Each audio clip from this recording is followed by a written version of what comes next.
In conclusion, I beg of you to remember that our mission remains unfulfilled. We have undoubtedly traveled a long way towards the goal of Swaraj, but complete independence has yet to be won. 1939 কংগ্রেসের সভাপতি নির্বাচিত হয়েও পদ ছাড়তে বাধ্য হন সুভাষচন্দ্র বসু।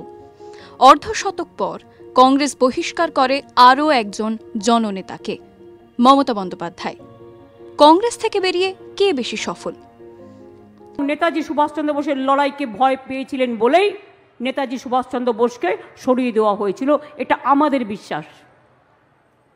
আমি এখনো মনে করি নেতাজি সুভাষচন্দ্র বোস একটা ইতিহাস, তিনি একটা বিস্ময়। স্বাধীনতা যোদ্ধা, বিপ্লবী, দেশনায়ক নেতাজি ওটা আলাদা। এবার আসুন, কংগ্রেস থেকে বেরিয়ে যারা দল গঠন করেছেন, সেটা সুভাষচন্দ্র বসু বলুন কিংবা প্রণব মুখোপাধ্যায়, কেউ সফল হননি।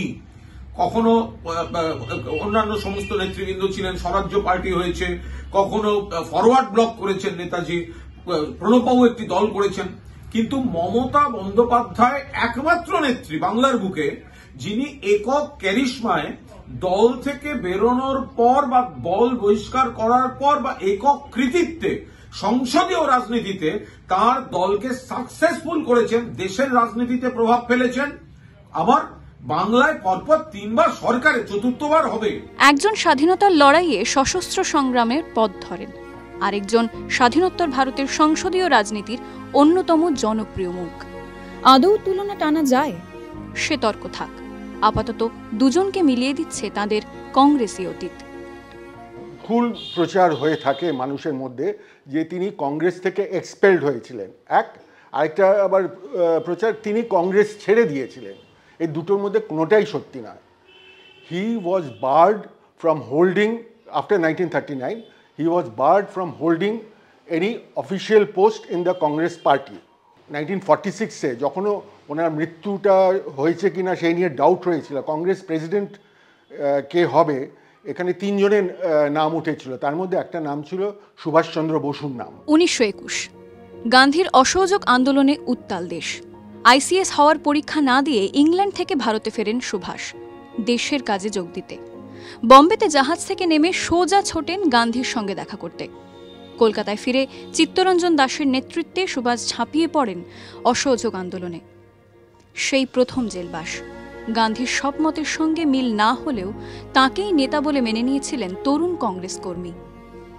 আজকের দিনে মনে রাখতে হবে যে মহাত্মা গান্ধী এবং নেতাজি সুভাষচন্দ্র বসুর মধ্যে একটি গভীর ভালোবাসা সম্পর্ক ছিল এবং একে অপরকে তারা গভীরভাবে শ্রদ্ধা করতেন। অবশ্যই 1939 সালে একটা মতপার্থক্য হয়েছিল, তবে তারপর থেকে আবার মহাত্মা গান্ধী এবং নেতাজি খুবই কাছাকাছি চলে আসেন। বিশেষ করে যখন গান্ধীজি ভারত ছাড়ো আন্দোলনের ডাক দিলেন, নেতাজি প্রথম মহাত্মা গান্ধীকে ফাদার অফ আওয়ার নেশন বলে উদ্দেশ্যে বলেছিলেন একটি রেডিও ব্রডকাস্টে দ্বিতীয় বিশ্বযুদ্ধের সময়, এবং গান্ধীজিও নেতাজিকে মনে করতেন পেট্রিয়ট অ্যামাং পেট্রিয়টস। 1938-এ কংগ্রেস সভাপতি হন সুভাষ। বল্লভভাই প্যাটেল সহ দলীয় নেতৃত্বের একাংশ চাননি। গান্ধী মনে করেছিলেন সুভাষই যোগ্য প্রার্থী। 1 বছরের মধ্যেই অবশ্য সমীকরণ বদলে যায়। সুভাষের বামপন্থী সমাজতান্ত্রিক আদর্শ অস্বস্তিতে ফেলে কংগ্রেসের পুরনো নেতৃত্বকে। সুভাষ উদ্ধত এবং আগ্রাসী, এমনটাই ভাবতেন বল্লভভাই প্যাটেল, আবুল কালাম আজাদের মতো নেতারা। 1939 সালে ফের সভাপতি নির্বাচন। গান্ধীর পছন্দের প্রার্থী পট্টাভি সীতারামাইয়াকে হারিয়ে দেন সুভাষ। গান্ধী একে নিজের পরাজয় হিসেবেই দেখেন। 15 সদস্যের কার্যনির্বাহী কমিটির 12 জনই পদত্যাগ করেন। এপ্রিলে পদ ছাড়েন সুভাষ। কয়েক সপ্তাহের মধ্যেই ফরওয়ার্ড ব্লক তৈরির ভাবনা। 1940-এ CF অ্যান্ড্রুসকে গান্ধী লেখেন, সুভাষ আমার সন্তান, তবে পরিবারের বিগড়ে যাওয়া ছেলে। সুভাষ ফরওয়ার্ড ব্লক নামক যে সংগঠনটি তৈরি করেন, সেটি কিন্তু কংগ্রেসের মধ্যেই একটি উপদল হিসেবে কাজ করত। ঠিক যেমন একটা, এছাড়াও কংগ্রেস সোশ্যালিস্ট পার্টি ছিল, আরও অনেক এরকম সংগঠন ছিল যারা কংগ্রেসের মধ্যে উপদল হিসেবে কাজ করত। সুভাষের উদ্দেশ্য ছিল যে এই সমস্ত বামপন্থী উপদলগুলিকে নিয়ে একটি জোট তৈরি করা, যা কংগ্রেসের যে প্রতিষ্ঠিত নেতৃত্ব, যাকে সুভাষ ডানপন্থী মনে করতেন, তাদের উপর চাপ সৃষ্টি করা যায়। সেই তথাকথিত ডানপন্থী নেতৃত্বের সাথে সুভাষের বিরোধের কারণ ছিল স্পষ্ট। রণনীতি এবং রণকৌশল দুটো জায়গা থেকেই সুভাষের অবস্থান ছিল ভিন্ন। তিনি প্রয়োজনে সহিংস রাজনীতির কথা বলতেন, যেটা অবশ্যই গান্ধী ও তার অনুগামীদের কাছে একেবারেই গ্রহণযোগ্য ছিল না। 1939-এর অগস্টেও সুভাষ লিখছেন, আমি আগের চেয়েও বেশি আনুগত্য নিয়ে কংগ্রেসকে আঁকড়ে থাকব। আমি কংগ্রেসের হয়েই কাজ করে যাব। সুভাষ দল ছাড়েননি, কিন্তু কংগ্রেস ভেঙে আলাদা দল গড়ার নজির কম নেই। 1999 সালে তৃণমূল গড়েন মমতা বন্দ্যোপাধ্যায়। সে বছরই কংগ্রেস ছাড়েন শরদ পাওয়ার।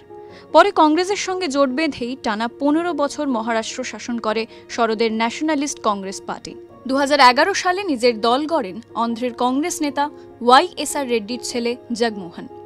অন্ধ্রপ্রদেশের রাজনীতিতে YSR কংগ্রেস গুরুত্বপূর্ণ ফ্যাক্টর। ব্যর্থতার নজিরও রয়েছে। রাজীব গান্ধীর সঙ্গে দ্বন্দ্বের কারণে প্রণব মুখোপাধ্যায় আলাদা দল গড়েন।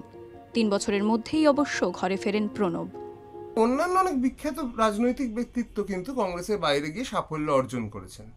আমার মতে সেটা সবচেয়ে বিখ্যাত নিদর্শন অবশ্যই ইন্দিরা গান্ধী স্বয়ং, কারণ তিনি তো কংগ্রেস থেকে বেরিয়ে এসেই কংগ্রেস আর এবং পরবর্তীকালে কংগ্রেস আই তৈরি করেছেন, যা আবারও যে কংগ্রেসের প্রতিষ্ঠিত সংগঠন বা যে নেতৃত্ব তার আওতার বাইরে। লোকদল বেরিয়ে এসছে, চরণ সিং সেখান থেকে তাবর নেতা হয়েছেন, আগেই ছিলেন, পরবর্তীকালে বরং তার রাজনৈতিক ক্ষমতা আরও বৃদ্ধি পেয়েছে এবং তিনিও দেশের প্রধানমন্ত্রী হয়েছেন।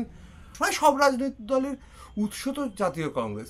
সুতরাং যদি বলতে হয় যে কংগ্রেস ছেড়ে কেউই সফল হননি, তাহলে কিন্তু আমাদের অধিকাংশ রাজনীতিককেই বিফল বলে আখ্যায়িত করতে হয়। কে কিভাবে সাফল্য মাপবেন তা নিয়ে তর্ক চলতে পারে।